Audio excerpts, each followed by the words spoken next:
Hey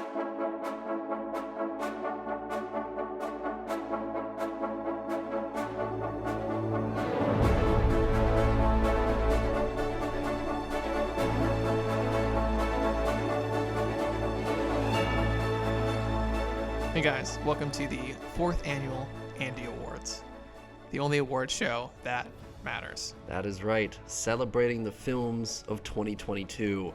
Me and Connor have seen quite a few of them. We've nominated quite a few of them. And today we are announcing the winners from 14 categories, all from the spectrum of action and drama and thriller and comedy and sci-fi. It's all there. We have best for each of those categories. We have best thriller, best action, best comedy, Yeah, we totally popular do. vote, Best kiss. best kiss, worst kiss. Just like the MTV Awards. Exactly. We have fan favorite moment.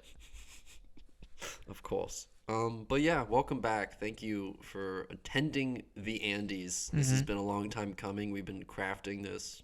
I mean, we crafted over a year of watching movies. Yeah. And then we break it down over the first couple months of the year. I've done a lot of writing in a notes document. Oh, baby. you and me. So yeah, 14 categories. If you've seen the nomination episode for this year's Andes, this will not be a surprise to you. Yeah. We added 4 new categories, 2 special awards and 2 regular categories. Connor, what are those? Well, the 2 special awards this year, and every year after this, most likely. Yes, yeah. Are the Thomasin McKenzie Award. Yeah, just a solid calendar year of film in any facet. Yeah, it's a very amorphous kind of award, but it's something where it's like we don't want to just highlight what one person did in one movie. Yeah. This is like this calendar year for them. Like, for example, last year we probably would have considered Oscar Isaac, who had a great year, And then, of course, we have the Serkis Award, named after Andy Serkis, which... Basically the thing that people have been saying since Lord of the Rings now, so I guess close to 20 years, about how Andy Serkis should definitely be recognized for playing Gollum or Caesar, but sadly his performances are not really eligible for the typical Best Actor Oscar Award. Yes. So we wanted to create a category to best the Academy once again. And have an honor that, even if it is an honor award and not an in-competition award. Yeah. And, of course, all other 2 new categories, what are they, Connor? We have excellence in stunt work and excellence in editing. Those are pretty self-explanatory. Yes. But Stunts, editing. Yeah, like the Oscars, people have been clamoring for a stunt category for many years now. Yeah. So it's a fun excuse to be able to dive into this part of all the movies that we love. But yeah, let's get on into it. As always, we are starting off with the Film and Film Asterisk created category, Best Production. The nominees for Best Production are Elvis, Crimes of the Future, Babylon, Triangle of Sadness, and Barbarian. And the Andy goes to Triangle of Sadness. Woo! Yes, Triangle of Sadness.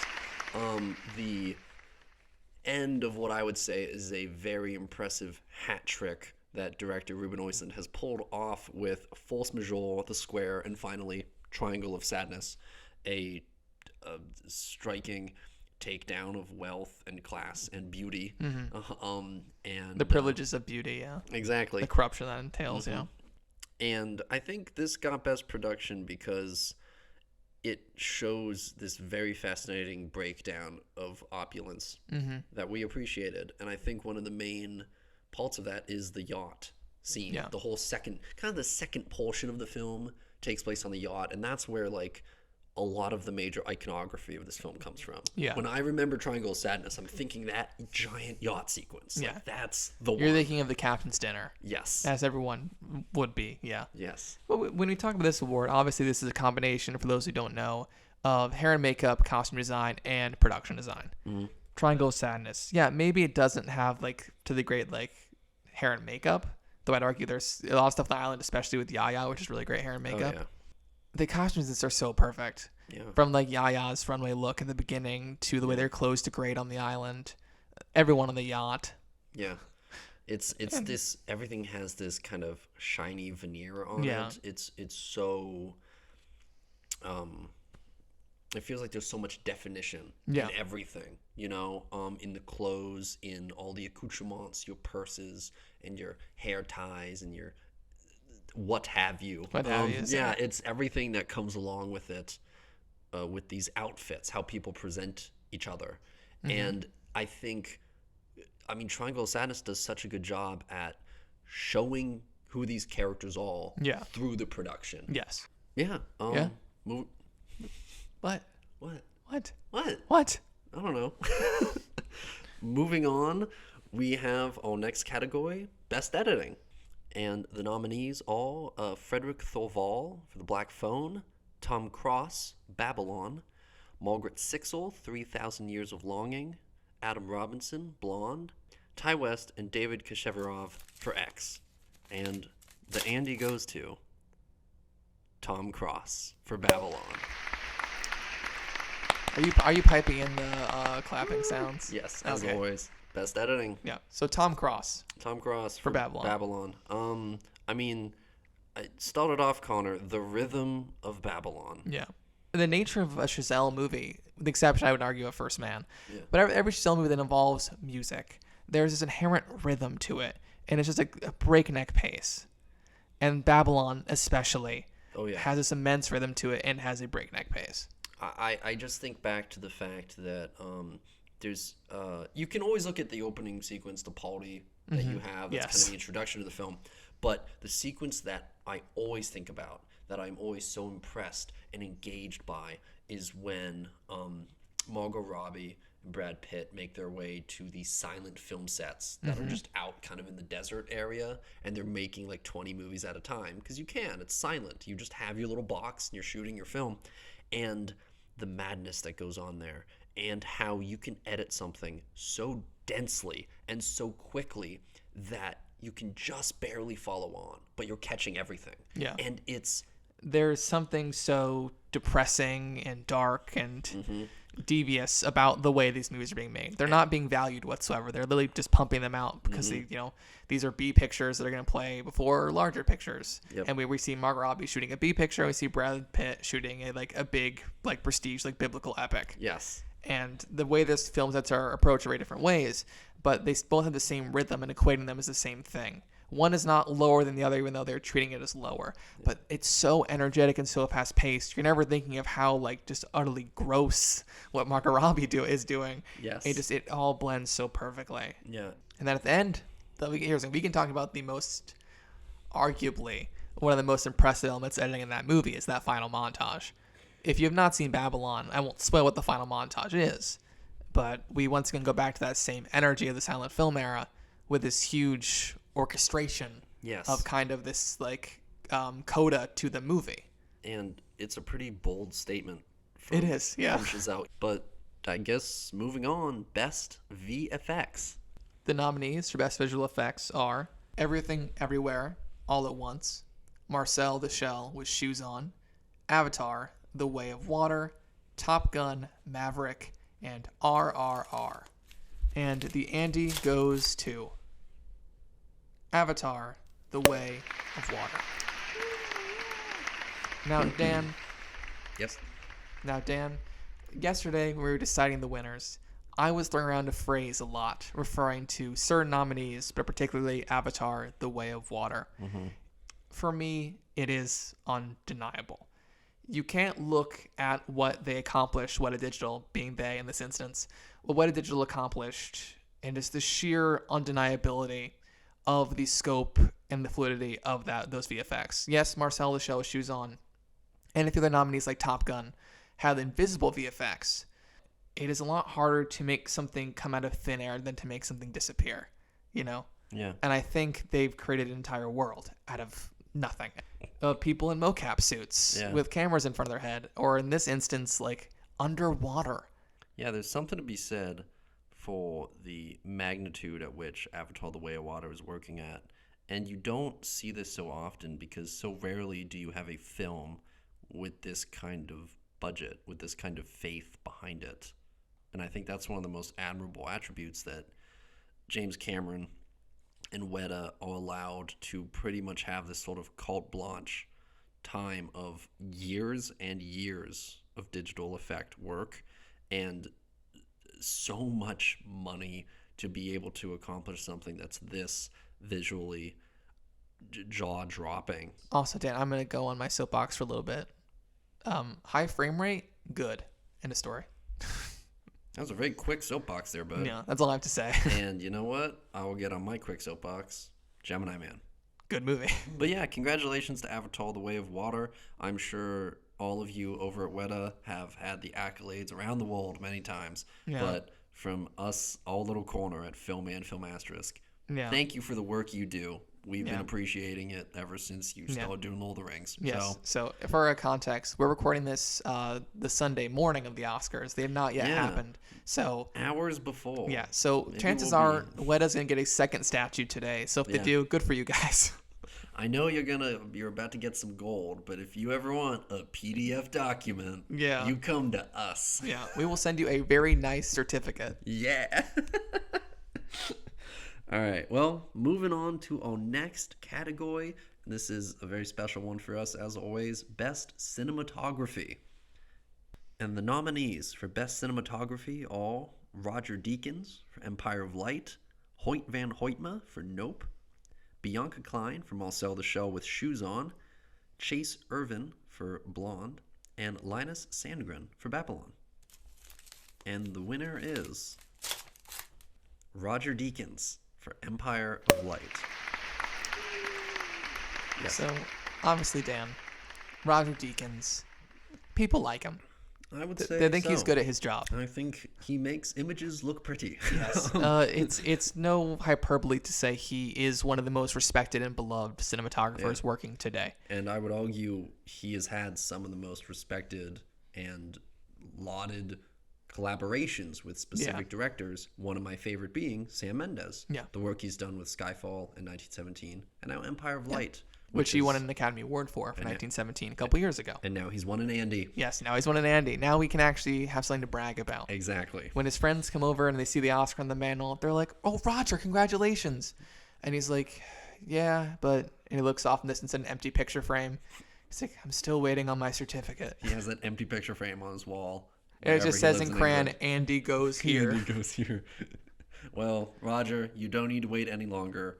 You have your Andy. For Empire of Light. A beautiful, touching drama story from It's more of a love letter to the era he was going to see movies in. Yes. Roger Deakins brings the theater to life, and every room, every abandoned room, every projection room, every seat, the way even the back alley staircases and the beach right across the street, the way he brings that whole place to life, it is a visual feast, as always. And I think I'm always in awe of what he's able to translate to the screen when it comes to emotion and grandeur, you know, being able to have very intimate emotions, be able to feel something, and yet have it be this grand, large cinematic experience that feels very universal for people. You know, I think that's, for me, that's one of my favorite things about Roger Deakins and the films he works on. The next category is our second and final in competition category this year, stunt work. The nominees are Avatar: The Way of Water, Babylon, RRR, Everything, Everywhere, All at Once, and The Woman King. And the Andy goes to RRR. Congratulations. Wow. Stunts. What can be said that hasn't already been said about RRR? Yes. Nothing. Simply nothing. I think we can really look at this category and we can say that this film is taking home the Andy because of the display, the amazing, diverse display of what it means to pull off a stunt. Yeah. And a stunt is not, as we said in the nominations episode for us, it's not just punches and kicks and jumping off exploding buildings. That's kind of what I feel like people are used to thinking of stunts as, but just dramatic action blocking and dancing and everything that goes along with doing something in a film, especially in a 3-hour, 7-minute epic film of a scale that is huge. Yeah, unrivaled. The fact that Ram Charan was on NTR Jr., I believe is that fellow's name, the second guy, on his back for months shooting that scene. Yes. Where he's just strapped onto his back, running along. Yep. He's actually supporting his weight. It's and these guys, they devoted so much of their own bodies to this role. Yeah. And I bring this up because obviously when we talk about stunts, we're also including Natu in that as a stunt. That's a stunt performance. That kind of physical demanding, like dancing, is incredible. Yeah. To all the people who worked on the stunts in all, thank you and congratulations on your Andy win. Our final category and sort of this first half of this year's Andes, we have Best Score. And the nominees for Best Score are Rich Vreeland for Marcel the Shell with Shoes On, Alejandro Iñárritu and Bryce Dessner for Baldo, Justin Hurwitz for Babylon, Rich Vreeland for Bodies, Bodies, Bodies, and Lorne Balfe for Ambulance. And the Andy goes to Justin Hurwitz, Babylon. Which I know this isn't really a shock. No. And this is one of the few categories I think we'll be in agreement with the actual Academy Awards tonight. I certainly hope so. I think we will be. Yeah, we will see. So far, if he wins this, he will be 3 for 3 with Giselle collaborations. Which, understandably, obviously. There's not much to say about Justin Horowitz. Harvard graduate in music, very talented guy. Yep. There's a reason he's been the frontrunner for score since people heard the Babylon score. Yeah. And speaking of rhythm in the edit, that obviously their edit is aided by this incredible, like, intense score. Yeah. But also, and I've not seen this confirmed anywhere. I've seen a couple people say it, and I think I picked up on it too, with the refrain of, like, City of Stars and pieces of La La Land music in the actual Babylon score, or at least, like, things that rhyme. Musical rhythmically. themes that he's pulling from his past work in this sort of what's his name? To kind of show, like, Chazelle oeuvre cinematic experience. To show both sides of Hollywood and how, when City of Stars plays in La La Land, you're like, oh, what a beautiful city full of dreams. Yes. And then it happens here, the most insane moment being when Margot Robbie's bitten by the snake and she's running in circles. Yes. It shows just how gritty and scary and dangerous this place actually is below the glamour of the City of Stars, which I think is just very fascinating. Pretty happy to be able to give this thing an Andy. So, yeehaw.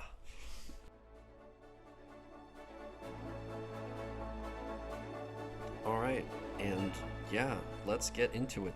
The final half, the more above the line half of our Andy's Awards, and we are actually starting out with one of our new honorary categories. So, Connor, if you would like to announce. Okay, guys, the first ever Andy honorary category.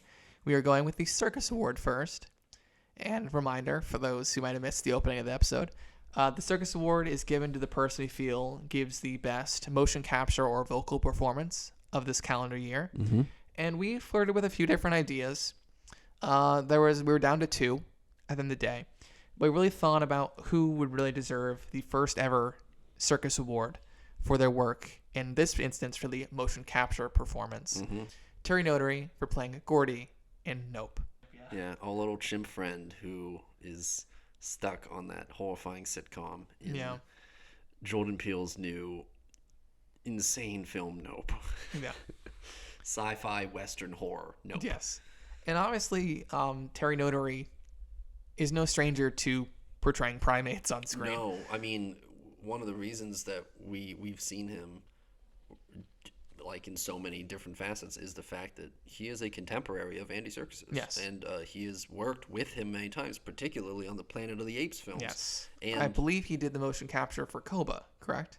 I think he did. Yes. Yeah. I think so. And then also my first really like knowledgeable exposure to Terry Notary was actually his unmocapped performance in The Square, Ruben Oyston's last film, which I was lucky enough to be able to watch a couple years back. And he has this sequence where he's kind of doing this performance alt as a primate of sorts in this really fancy like alt gala dinner where he just goes around and kind of assaults the alt donors and the patrons of the gallery. and it's amazing. Yeah. And part of me, I see that, and it's not just moving your body, it's your face as well. Yeah. You know, there is so much that goes into the acting you don't think about. Being able to capture your mocap performers' facial expressions and emotions that make that character a thing. Yeah, portraying a character like Gordy. Yeah. It's not, you could very easily dismiss motion capture performances like, oh, he just moves like a primate. Yeah, exactly. Where it's not just moving, like, yes, it is moving like a primate. Yes. But the way these men and women work in this profession, you're retraining your muscles in a very unique way. Yeah. It is a type of performance that you could argue is even deeper than a lot of performances that do actually involve, like, you know, you being on camera. Mm-hmm. And with playing Gordy and playing roles like Koba, and even something, Dan, I don't know if you know this, Call of the Wild. Terry Notary plays the dog in Call of the Wild. No way. Yes. It's been memed on a lot, but it's a very effective performance. If you watch Call of the Wild, the work Terry Notary does portraying that dog in selective scenes and giving reference to these animators. And I don't know if he did the facial capture for that. I don't know if he did or not, but Probably not. But even a performance that people like to clown on, Yeah. there's so much that goes into that performance. And, you know, he does his job to be invisible. And it's, you know, a faceted acting that goes uncelebrated for a long time. Because it's a very, like, humbling acting job. Yeah, because, you know? Dan, we know Terry Notary, we know Andy Serkis. Can you name one other motion capture artist? No. Yeah, Oh, exactly. wait, I can. We're going to throw it all the way back to 2003's Hulk, Ang Lee. Okay, the yes. man. Ang Lee did do motion capture, I yes. know 3. But Ang Lee is it's an exception to the rule, obviously. Yes. The fact is, Dan, the third example we can think of is a person who did it one time to play the Hulk. Yes, and he's an amazing director who's well known for many movies. Yes, it's not someone who, you know, has devoted their life to the craft like Terry Notary has. But anyway, yes, we're very happy to honor Terry Notary this year, and we're very excited for the future of the category and, obviously, Terry Notary's work. Yeah. So, congratulations, Terry Notary. Moving on, we have Best Supporting Actress. And the nominees are Claudia Sulewski, I Love My Dad, Rachel Sennett, Bodies, Bodies, Bodies, Chloe East, The Fabelmans, Madeline McGraw, The Black Phone, and Dolly DeLeon, Triangle of Sadness. And the winner is Madeline McGraw, The Black Phone. Yay! Which Madeline McGraw, The Black Phone. The Black Phone. As you're aware in the Andy's nomination episode, we joked that she was going to sweep the awards. She's going to sweep every category. We were not aware at the time that she was actually going to win this award. Yeah, and here she is winning an Andy. She is, I believe, is she our youngest Andy winner? Yeah, I don't think there's much competition for it. We have a lot of young Andy winners. But not teenage. Not teenage, no. It is like a lot of what we said in the nominations episode is it comes to, for Madeline McGraw on The Black Phone, this amazing maturity she brings to the role, this amazing intensity she brings to the role without feeling like she's overdoing it. Yeah. It's just some child actors are given this gift of nuance so young when they have not experienced years and years of working in the industry and years of developing a craft. Or even developing life. Exactly, you know, and it's just so remarkable to see this character that she creates, because she is creating a character. She's not Madeline McGraw, teenage actress. She is this character. Yes. And it's always so fascinating to watch. And there is a moment in the beginning of the movie we talked about during nominations where I forget why she's being punished by her father, but she's being beat with her father's belt. And just the expression on Madeline McGraw's face, just picturing that moment in my head, like brings tears to my eyes months after I've seen this movie. Months, yeah. When did the movie come out? Like June, yes. June. I have not watched that movie in almost a calendar year. But that moment is like seared in my brain and so affecting. Congratulations, Madeline McGraw. And very excited to see what she does next. Our next category. The nominees for Best Supporting Actor are Zlatko Buric, Triangle of Sadness, Mark Rylance, Bones and All, Toby Jones, Empire of Light, Paul Dano, The Fabelmans, and Pete Davidson, Bodies, Bodies, Bodies. I love saying that one out loud. I love his face. the Andy goes to Mark Rylance, Bones and all. Now, Connor, back in January, I was relatively ready to write you off on Mark Rylance's performance in Bones and All, mostly because I hadn't seen it, and I thought there were plenty of other supporting actors we could put in here, and this would just be one to send away, whatever. But you convinced me to keep this on the nominations list, and we were lucky enough to watch it 2 days ago as a for your consideration. And thank goodness you did. I will thank you for years to come for this, because he has just won the Andy. Because Mark Rylance in Bones and All, hey, it's never dully when you're around Sully. Laughs never dully when you're with Sully. Oh, man. I can't do a Sully impression because it's so singular. But it really is. I mean, talk about a performance we've never seen before. Yeah, no. And we never will see again. No, that thing is... I've been a fan of Mark Rylance in recent years. He has been my favorite part of not great movies. Yeah. Trial of Chicago 7, Don't Look Up, Ready Player One, to name a few. But I think here he is accessing something in this character where I don't even... It's from another planet. I cannot place an influence. I cannot place some kind of thing or idea he was pulling from. He is such an enigma, and yet I'm understanding it because I'm feeling it. And there's a lot of other aspects of the film that I think highlight it really well, but he is just a remarkable performer, and this has got to be one of the best of his career, right? In a very insane, very compressed film career so far, yes. Yes. I've not seen Bridge of Spies, which obviously is the one you need to see in relation to Mark Rylance. Yes. But yeah, me neither. But his work in stuff like Dunkirk, Ready Player One, Trial of Chicago 7. Dunkirk's a good one. He is awesome in that. He tones it down, but he's awesome in that. Yes. Yeah. He's a great actor. You run into performances every so often where the actor/actress has to completely abandon ego. Yes. And there's no ego here. There is no self-preservation. This is Rylance just throwing himself in to the utter depravity of this character and of the world Luca Guadagnino portrays. And it's a performance that I understand why it is controversial.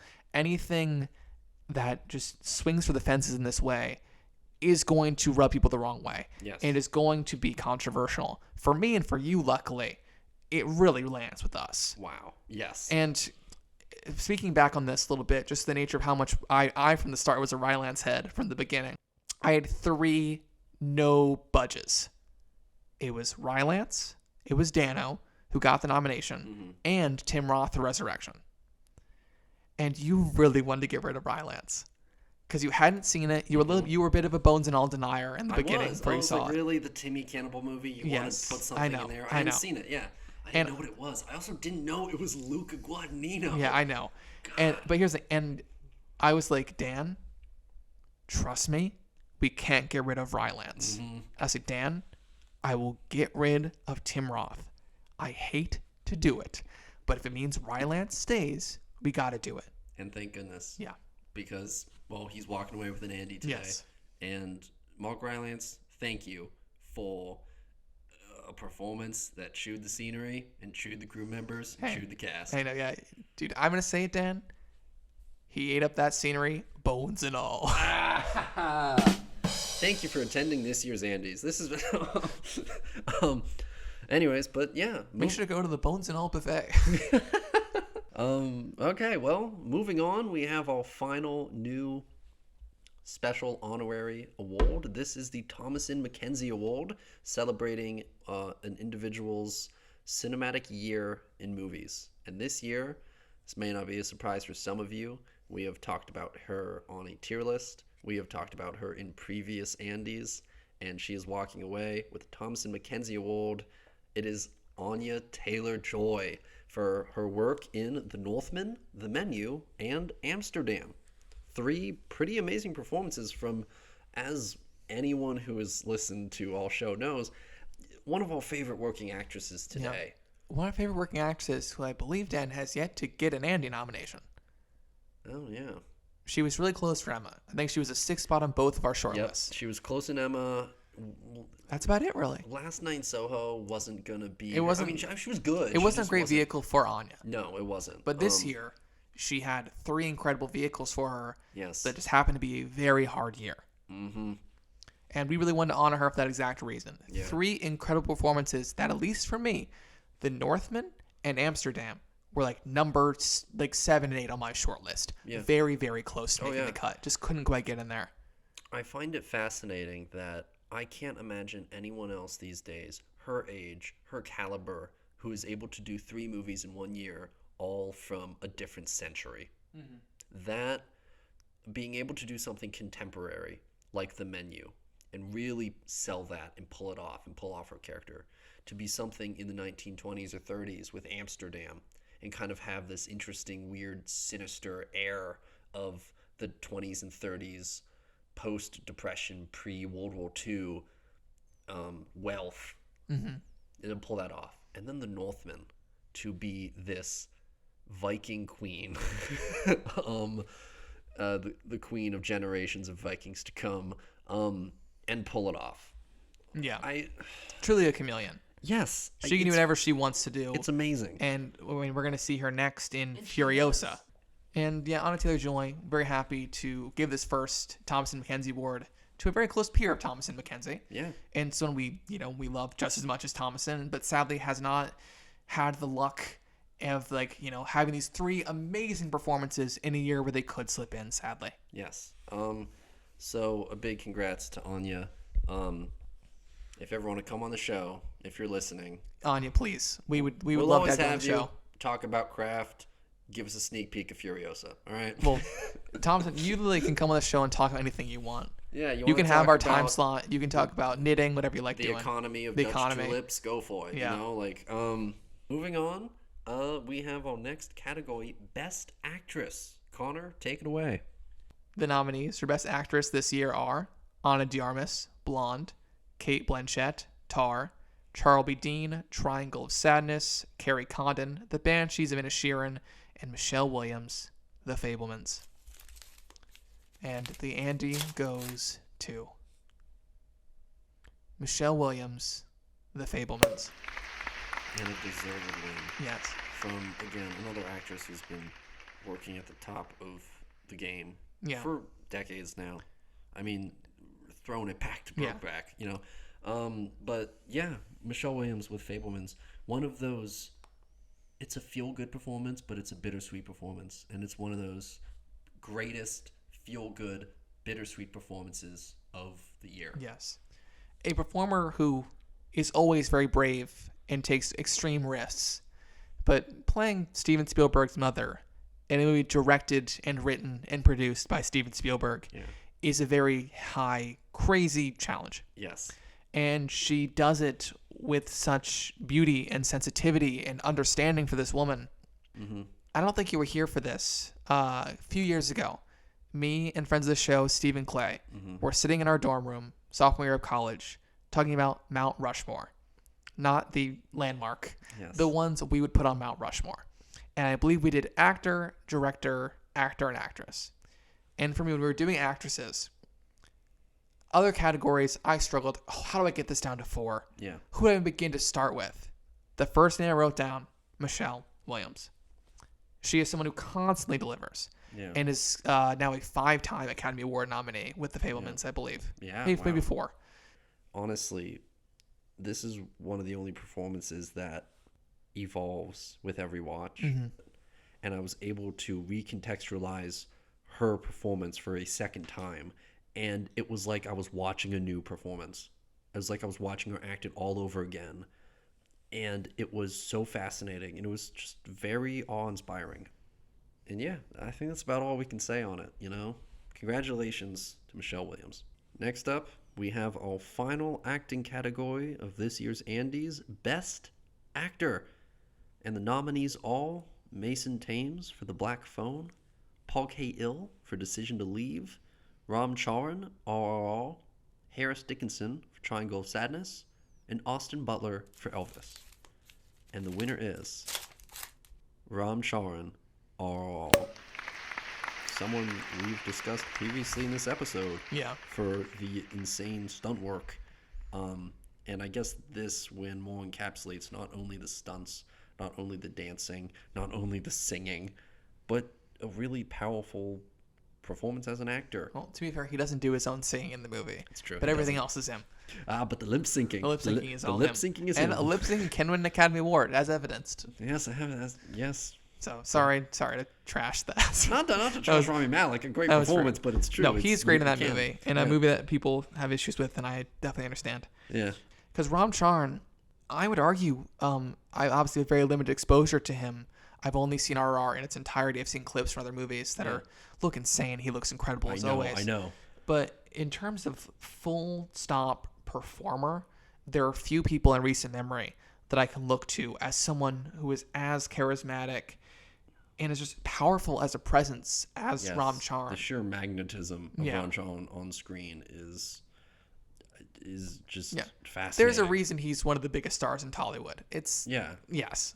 Here's the thing. This is very much like, I look at him like, this is a very like Once Upon a Time in Hollywood moment. Getting like Tarantino, DiCaprio, and Pitt all together in one movie is kind of like, no way, you know?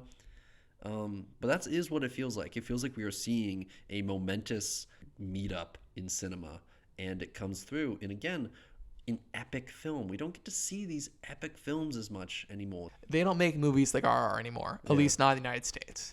That kind of spectacle blockbuster just does not exist anymore. Yeah. When we get spectacle, it is the MCU. Or it's Avatar: The Way of Water. Avatar: The Way of Water, or Top Gun: Maverick. Yes. One moment that is so small but really stands out to me is when Beam is being harassed at the party by Clay, the shitty white guy, who's like dancing around him. Yes. And Ram Charan throws the tray in the air. He starts playing the drums on it. And then he saunters over to him and just says, "Not salsa, not flamenco, my brother. Do you know," in the case of the Netflix dub, Desi Notch. Yeah. And he's like, "I don't Desi Notch." He goes straight into the song. Yes. And both of them just commit fully. And there's a shock up your spine when that moment hits. There's so many moments. It's just a point aim shoot, especially the final instance of point aim shoot. Yes. Or dude, when he's in the jail cell and he's just doing pull-ups on the chains, looking at the palace. Yes. And he's like, "Do not expect success." And it's just like have like the motivation be your only goal. It's like, oh my gosh, it's incredible. Yeah. It's incredible. Thank you and congratulations to Ram Charan for this amazing performance in RRR. But yeah, moving on. Best Director. Connor, who are the nominees? The nominees for Best Director are S.S. Rajamouli, RRR, Ruben Oisland, Triangle of Sadness, Helena Rain, Bodies, Bodies, Bodies, Damien Chazelle, Babylon, and Steven Spielberg, The Fabelmans. And the Andy goes to S.S. Rajamouli, RRR. And yeah, deserved. We've talked a lot about this movie just already in the two categories it's won. Yes. There's simply nothing like this movie, at least in something that I've seen recently. And this kind of large spectacle is more common in Telugu language cinema and in Bollywood, Bollywood sections of Indian cinema in general. It's something that hasn't really faded over the decades. No. I mean, you go back to Sholay in the 70s, which is something that's very similar in this pattern, but they've always managed to keep this epic format, but keep it relevant, keep it exciting for whatever period it's that in. has sadly been mocked in recent years of the absurdity of like Indian language cinema. Yeah. And yes, it can often be ridiculous. Yes, of course. But the level of just heart that is inherent in my very limited exposure, but still, every Indian language film I see in either Bollywood or Tollywood is incredible, and it's filled with such heart and love for the narrative. It's love for the audience, but just love for the craft as a whole. Yeah, there's a certain earnestness that comes through that you sometimes just don't find in American cinema. Because they're not afraid of being goofy. No, they're afraid of nothing actually. Yeah. But their main goal is just connect with the audience. And we just want to recognize the direction of that. Someone had to rope this all together. And you know, it takes an army, but look at the vision that S.S. Rajamouli It takes has. an army, but the man at the head, S.S. Rajamouli, the level of care, like I said, for the medium, but the level of dedication and vision and clarity that you have to mount any movie, let alone one that shot for like 300 days and had thousands of VFX shots and very complicated stunt work that they were shooting for months at a time. And to begin to this movie, I believe in 2018, and then be shut down with the pandemic, like in the middle of it. It's crazy. So yeah, and also if you've seen the movie, he has this cameo at the end during the end song, which is incredible. Yes. Yeah, it's incredible. Fun. Yeah. Yeah. But yeah, congratulations to S.S. Rajamouli. I'm sure our little PDF doesn't mean much, but it means a lot to us that you made this amazing movie. So we are down to it. Our final category of this year's Andes. Best Picture. We have 9 nominees, and I say we just run through back and forth. Let's go. The first nominee for Best Picture is RRR. And we have The Fabelmans. Bodies, Bodies, Bodies. Nope. Blonde. Triangle of Sadness. Tar. The Black Phone. And Marcel the Shell with Shoes On. And this year's winner for Best Picture at the 4th Annual Andes is The Fabelmans. Now, Dan, this is probably a surprise. Yeah. Everyone at the Vegas pools, they're holding their money. They're praying. They got they're like, their okay, chips and their dollars. RRR. Here we go, baby. I picked it. I knew it. They've been talking about this for so long. No. Yeah, The Fabelmans, I'm sure, is a surprise. Considering that the gushing we just did over RRR. For another really good movie this year, you know? Our second or third choice for both of us. The Fabelmans, though, well, RRR obviously is this bombastic, deeply emotional, affecting experience. Yes. The Fabelmans is something that is so deep to the core of both of us. Yeah. With our love for the art form of cinema and the relationship it has had on our families, and how wanting to make movies is a curse. It is a sickness. And this movie does acknowledge that. It's something, if you really love this medium like Spielberg does, or to a lesser extent the two of us, if you really love movies and you love the craft and you see things through a viewfinder just by nature, you have to create. And if you don't, you are just miserable. Yeah. You are not yourself when you are not putting stuff on film. And if we talk about something that really, that is the message of the film. That comes through a lot in the monologue that Judd Hirsch kind of has. Yeah. You know, there's this need that's within us that he's telling young Sammy Fabelman. And yeah, that's just a very affecting cinema moment for me, for you. And yeah, I think The Fabelmans kind of grabs the Best Picture win this year because, well, when I look at the cinematic year that is 2022, I think it was kind of one of those feel-good movies in a sense that, yeah, it exudes a lot of optimism and comfort that you don't always see in cinema, especially at this level, you know? But yeah, I think Steven Spielberg is just able to put something here together for those who are lovers of cinema. And even for those who are just casual lovers of cinema. Spielberg obviously is one of our greatest directors. So one of the best to ever do it. By nature of also him being one of our most accessible directors. True. He is somebody who, like Rajamouli, oddly enough, has found a way to access the emotions in the heart and the understanding of the widest audience possible. Yeah. And The Fabelmans is another, follow-up to that rule. Yeah. You don't have to love movies or to love making movies or have the drive and the sickness that we do. My father loves The Fabelmans. Saw it in a theater with me. Woo. He thinks To Leslie should win Best Picture, even though it's not nominated. But other than that, he really loves The Fabelmans. Nice. But yeah, we'll see. Honestly, I'm pretty interested to see what happens tonight at the Oscars with The Fabelmans. Dan, every movie has a chance. Every movie has a chance. I just think, everything, everywhere, all at once is gonna win the award. For Best Picture, sure. For Best Picture. We'll see what else happens. Here's the thing. Spielberg might come in. He might, what's that? Snatch that screenplay. What's that wrestling move called? Oh, dang it. There's a joke where the person runs in and does a thing in the wrestling, and Spielberg might come in with a folding chair and just take out the Daniels. Who knows?